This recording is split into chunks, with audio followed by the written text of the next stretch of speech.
Good afternoon, maulan hapon sa lahat po ng ating mga taga-subaybay, sa ating mga subscribers dyan. Yan. So ngayon pong araw, ngayong hapon po, ay ililis tayo ng ating styrocaps kasi kailangan natin magtanim bukas para po tayo makahabol sa ating target date ng ating validation sa ating kooperatiba ba yun? Excellent farmers dito sa aming lugar. Dahil pinuntahan nga tayo dito ng aming presidente ng asosasyon. Asosasyon pala yun. Kaya ito, hindi ako nakapagtanim kanina umaga at nakapaghugas ito kasi nga sama ng panahon mga idol. Sa inyo ba? Kumusta din ang panahon? Ito, brush lang. Nilagyan ko na ng sabon to, yung powder. Tapos konting sunrox yung ating cups. Kahit paano ma-disinfect to. Pakbanlawan natin. Magkape na bang lahat? Aba, kape na kayo. Sa pangkape ngayon, malamig. Anyway, ang ating tatanim dito ay nasa 100 mahigit. Hindi pa babasa 100 seeds ng lettuce na may tatlong klase. Na siya na natin ilalagay doon sa ating pinapaganda na lupa kasama na aming mga kasamahan, member, officer ng kooperatiba. Minsan nagdadala ko kayo doon, bibidyoan ko yun pag napunta ako doon. Maganda na siya actually, pero marami pang bagay na kailangan i-improve doon at yun ang kinakailangan para ma-validate na medyo naglaylo lang kami itong nakaraang last quarter ng taon. Hinahanap ko yung isang brand, hindi ko makita. Nasaan kaya yun? Ito lang ngayon na yun. Yun.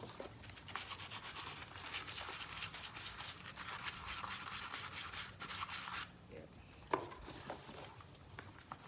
Pero ito nga, dahil sa palapit yung validation namin, kaya nagdo-double time kami. Itong lettuce naman ay hindi ganun hirap kaya ito, papahabol lang natin. Mas madali siya kumpara mo sa ibang mga tanim like mga crops tulad ng mga talong, okra, mga fruit bearing like sa lettuce. Ito, tanim mo lang. Ang kalaban mo lang talaga dito is yung panahon. Pag mapangit ang panahon palagi, hindi magagandang tubo ng lettuce mo, maging leggy yan. Lalo dun sa stage ng seedlings pa lang, yung papatubo ka pa lang, tapos dun sa nearly harvest ka na, yung 2 weeks before harvest, 3 weeks before harvest, tapos ay masama ang panahon, yari ka dun, malulugi ka sa yung lugi, pero yung kalidad ng produce ng lettuce ay hindi ganun maganda kapag hindi maganda ang panahon. Kaya mas prefer ng iba na mag-indoor setup na lang yung gamit ang grow light. Kasi mas kontrolado mo yung init, yung sunlight with the presence of grow lights yan sa indoor setup. Then sa humidity, makakontrol mo rin.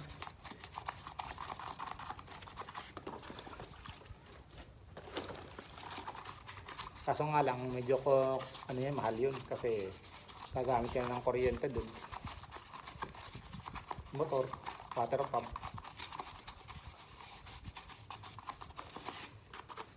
Ito sa akin, kratky lang to hindi na kailangan ng motor to. Maya maya dito na yung anak ko. Binarinig yung boses niya, magugulong naman din. Tutulong-tulong ko mare. Sasabihin siya mag-brush dito. Pakigising lang, inaantay pa yung diwa niya. Diwa. Sa mga bago pa lang sa ating channel, please do subscribe po naman. Bilang tulong nila. Kung nagustuhan niyo po yung ating video na to. Paklik na rin po ng notification bell para po lagi po tayo ma-update sa mga upcoming videos natin mga idol. Ito. Hinahanap po yung isang brush na mahaba, hindi ko makita. Then bukas, umaga pag binigyan tayo ng magandang panahon, sa umaga mismo, magtatanim tayo. Ngayong overnight to, matutuyuin. Diba? Siyempre, bukod sa lettuce, ano pa ba ang pinagkaabalahan ko?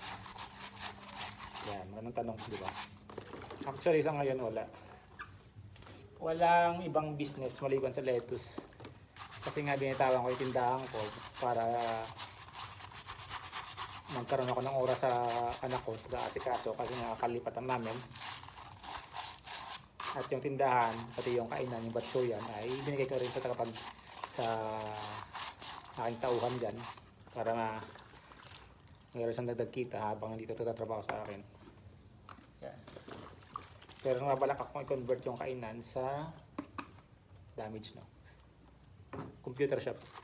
Which is hindi naman mahirap sa akin kasi dati nagkaroon na rin ako ng maliit na shop dun sa Batangas, sa Balete. Kasi kung hindi niyo po natatanong, tayo po ay half Batangan, half Ilonggo. Yan. Kaya pas gusto ko, sa ngayon po gusto kong ibalik yung shop dito. Nadalawang isip lang ako una sa lahat kasi budget. Sobra yung budget, ano. Kasi itong bahay hindi pa nga tapos-tapos ang konti-unti lang ang paggawa. Pag mayroong papasok na pera, yun. Pag wala, hindi tigil muna ang construction. Pangalawa is yung location ko, which is nasa barangay lang siya, unlike before nasa Batangas ako. Nasa ano talaga yun, pinaka sentro yun, sa Balete, poblasyon. Kumbaga, likod ko, palengke na. Ako yung pinaka nasa main road, yung pwesto ko yun. Mayroon ako 15 units doon na computer shop, na computer. Actually, hindi siya totally sa akin, bali tinauhan ko lang siya, minanage ko lang siya ng mahigit kumulang 4 na taon. Yun ang naging buhay ko doon bago ako nag-decide na umuwi ng Iloilo ulit. Itong damage itong isa. Yun, sa awa ng Diyos, marami tayong natutunan doon. Medyo ano lang, kasi solo ako doon eh. Solo ako, parang naging sama ko lang talaga sa, as in sa shop ako nakatira. May kwarto, may kusina, yan, ganun.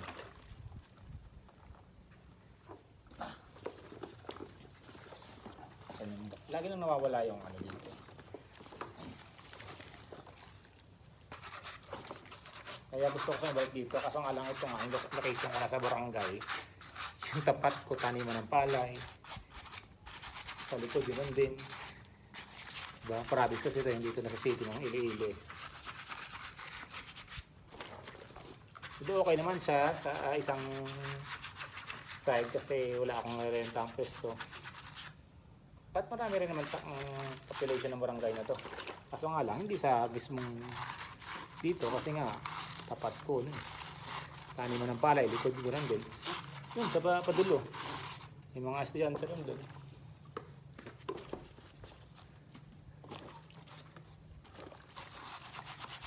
Gusto ko magsimula at least mga 5 unit muna. Titignan ka muna kung katao yung baga. Hindi. Pero yun nga, nag-iipon pa tayo. Yan, siguro pag na-monetize tayo sa YouTube, ano, baka mabigyan tayo ng pagkakataon ng biyaya. Yan. Ipupush natin computer shop. Lalagyan natin ng ano dyan. Pati yung Bendo car wash. Gusto ko rin yun kasi kaya mo lang. Set up pa lang dyan. Tapos yan. Kung saan silang maghihugas ang kanilang mga sasakyan. Wala ka nang gagawin dyan. Hindi mong kolekta. Bantayan mo lang yung unit mo. Pero not necessarily 24 hours nandiyan ka. Kasi yun ang pinakano nyo. Kasi nga, kaya nga tinawag siyang self-service na wipe, car wash eh. Ito, medyo luma siya. So, tabi natin. Yung luma, wag na natin isama. Para Bago lang. Yan. Yun ang mga plano ko sa itong darating natin. Itong 2024 pag pinalo tayong magkaroon ng mga extra budget pa. Yan. Computer shop talaga. Ito medyo luma rin. Yung bago na lang yung nasa para mas magaling linisin. Nabandawan ko pa ito eh. Saka marami-rami pa. Nasa 20 lang ata ako.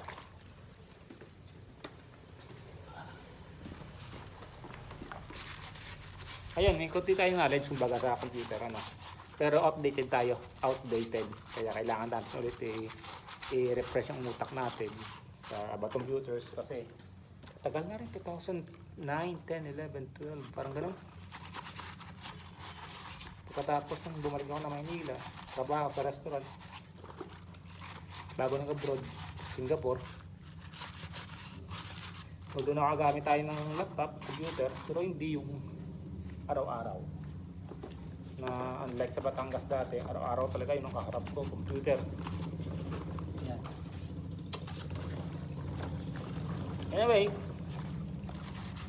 yun, para matulungan nyo ako sa aking pangarap, samahan nyo ako sa aking pangarap na yan, plano na yan, na makapagtayo ulit ng bagong computer shop dito sa amin. Please tulungan nyo ako, ano, subscribe kayo sa akin. Diba?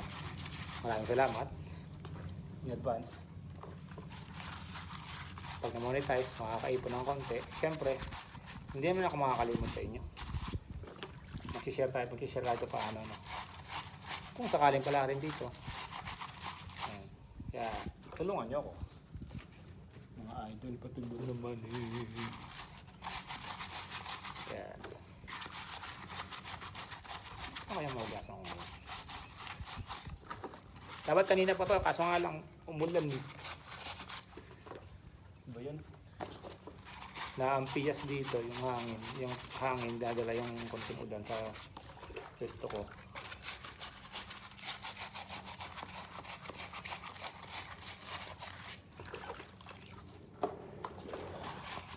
Nakakangalay, nakaupo yung dito, ba?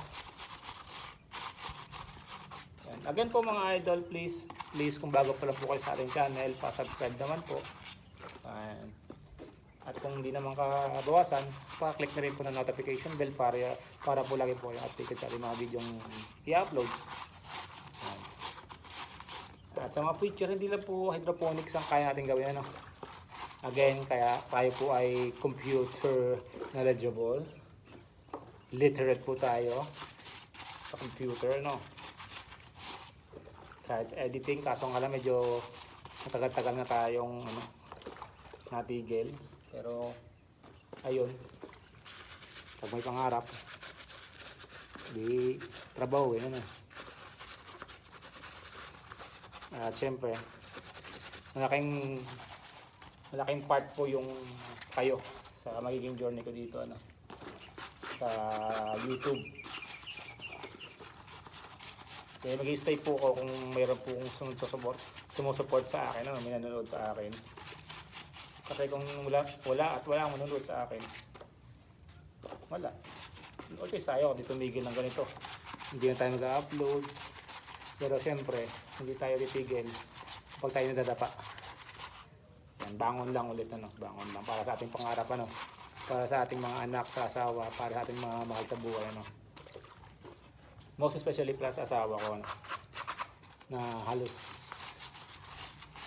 mahigit na 10 taong na nasa abroad. Yan. At hindi po natin gusto yon na forever siya nandun. Hindi ko po gusto yun, lalong hindi ko po gusto yun. Yan. Maikli lang buhay natin mga idol, kaya piliin natin magsama-sama tayo sa isang bubong ng ating mga mahal sa buhay. Yan. Kaya ginagawa ko to para sa kanya, ano. Hindi po sa sarili ko, para sa kanya, para sa mga anak namin. Diba? Kaya again mga idol, maraming salamat sa mga nagsusuporta sa atin, no? Sa patuloy na panonood, sa wala sawang panonood dyan mga idol. Yan. Maya-maya mga idol, papaalam tayo, ano, kasi kung mapahabahin ko ito, baka abutin tayo ng gabi dito. Hindi ko lang tapos to. Na. bibilisan ko nito para mabanlawan at mapatuyo overnight pag-aaga.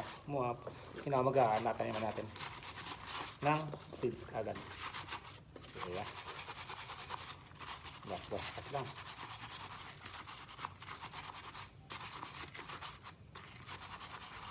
Yun.